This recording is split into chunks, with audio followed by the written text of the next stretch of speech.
Hello, my name is Mario Leshina, PhD in Economy, and I'm honored to present the paper Implementation of Industry 4.0 in the Real World as the result of long-year researches along with Associate Professor Lovorka Gotal-Dmitrovic and Dr. Eva Brlek.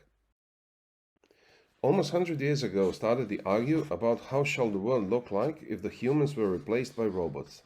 This time is now, and it's called Industry 4.0, paradigm for replacement of humans and their cognitive abilities with machines and artificial intelligence.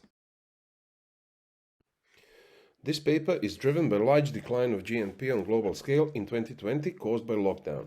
Given that the recession was imposed by protection measures, a quick recovery was expected in 2021. So, according to the World Bank, global economy has declined for 3.12% in 2020, but recovered in 2021 with 13.18% growth rate. Comparing 2019 and 2021, world GNP grew by 9.65%. This growth is fueled mainly by China, USA and Germany, large economies with large growth rate, and a special contribution to such recovery was made by the exponential development of the digital economy and Industry 4.0. In 2018, we published a paper on managers' awareness of Industry 4.0 and its implementation, in which they all emphasized the importance and readiness for the new paradigm. This paper is in a way continuation of this research 5 years later in order to gain empirical knowledge whether the implementation has begun and what are its results. Research was performed in 3 phases. The first phase of research was detection. Based on information from public media, social networks and personal knowledge, companies implementing Industry 4.0 were detected. The second phase was the distribution of questionnaires.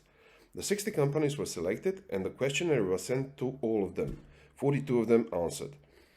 The analysis showed that the answers are repeating and the 8 companies are enough for saturation. The third phase were semi-structured in-depth interviews with the CEOs.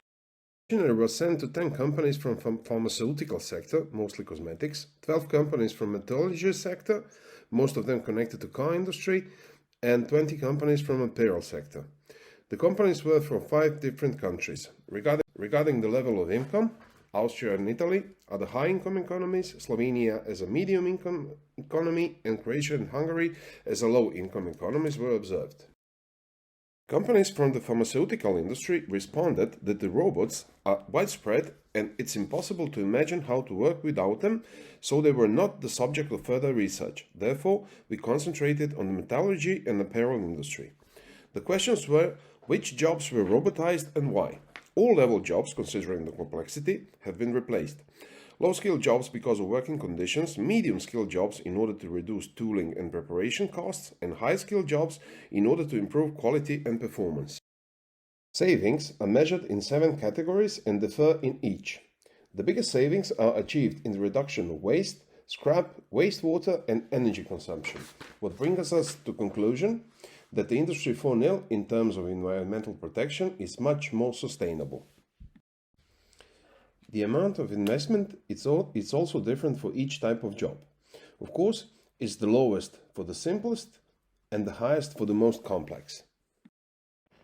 Calculation of internal return rate was based on working hour savings or increased productivity. According to the World Bank data, median salaries are different, so the rate of return is also different. The higher the salary, the faster it is. So, developed countries will implement Industry 4.0 faster and become even more competitive and wealthy. On the other hand, less wealthy countries need direct incentives to keep up with the wealthy ones. Such tendency brings jeopardy that the gap between the rich and the less rich will grow. If the same parameters were applied to other rich countries, the results will be the same. In less developed countries, state support is necessary to continue the implementation process. Thank you for your attention, and we are looking forward for our future cooperation.